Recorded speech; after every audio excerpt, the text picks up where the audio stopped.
So these are the tools that you will use. I also purchased this wool yarn from Amazon. So you want to make sure that you start at the white. This is your point. So I'm going to secure it as tight as I can, and I'm going to go through every other stitch, as you can see. Now I'm going to stop at 42 because where the white is, you lose 2 stitches. And I also did a gauge before this because I'm doing a small. You want to make sure you do a gauge. I'm going to leave a link to a YouTube tutorial of how to come up with your gauge, which means your stitches and your rows. So I am doing 40 stitches in the front, 40 stitches in the back. I know I'm stopping at 42, but it's really 40.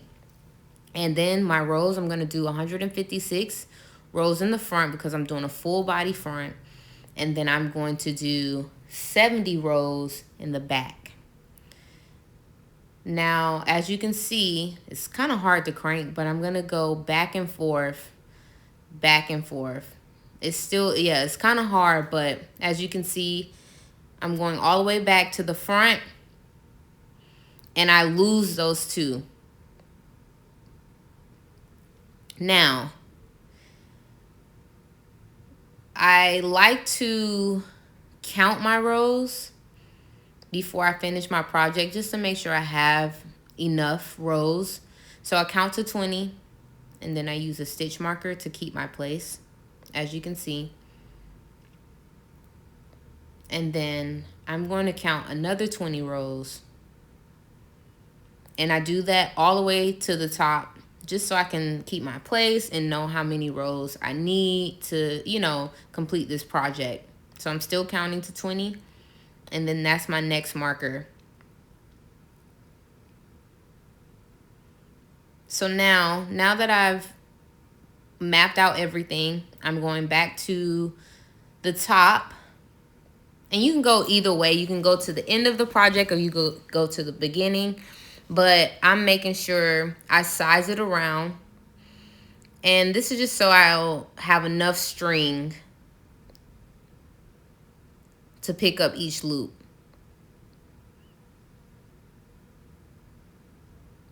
So now I'm tying it on this. You want to also make sure that you have one of these because that is what you're going to need to scoop up each loop from each stitch. So as you can see, I'm picking up each loop. It might be a little blurry. I'm so sorry about that, but picking up each loop.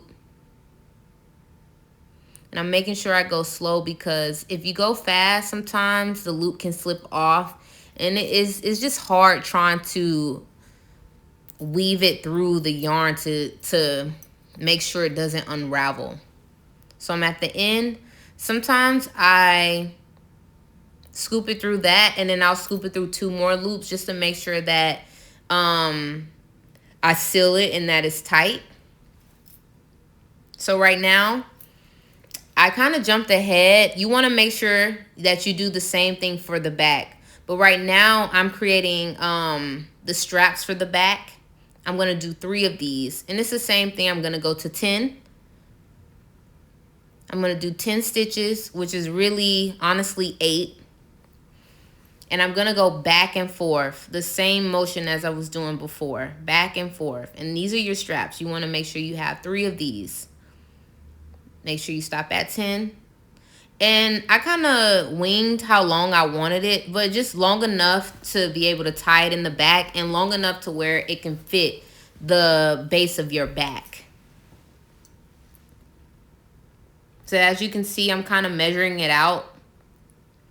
And now that it's measured, I sew the sides together.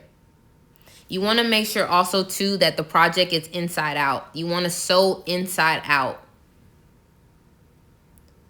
And I'm making sure as I'm sewing that I am doing the ends of the dress. So I'm gathering it together and I'm going through each loop. It's super tedious, but it creates a finished product because when you flip it inside out, you want to make sure that you don't see a bulkiness. And I make sure also as I'm going around for the first 2, I am knotting it to make sure that it does not unravel at the bottom.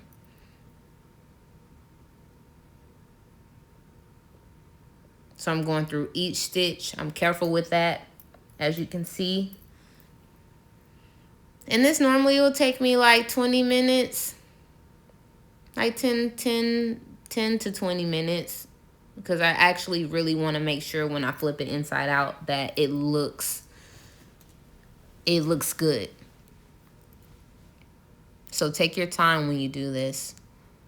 Now this is me. Also, the project is inside out still, and this is me measuring it out, making sure everything looks good. I am now trying to see where I need to sew on the opposite side. I don't want it to be lopsided in the back, so I'm measuring it out. I'm using the stitch marker just to hold the place of the back of the skirt. Sorry, I'm chatting on the phone as I'm doing this. But I'm measuring that out. So I'm counting. I'm seeing where the row has stopped, and I'm going to count. Not count. I'm going to just take my finger and go all the way to the other side. This helps for me. I don't know, what will work for you, but this for sure works for me on just how or where the end of the skirt needs to land. So I'm just taking my finger and I'm going across the dress, kind of like measuring it out. Going across, making sure it's aligned. Sorry, my head is in the way. Still chatting on the phone. This is an all-day type of thing. So I found it, and now I'm using my stitch marker to hold my place. Once I do that, I'm going to take it off of the mannequin. So now I am sizing my straps. And I am doing the same thing, going along the edges, but I go around the whole entire strap just to make sure that it's fully secured.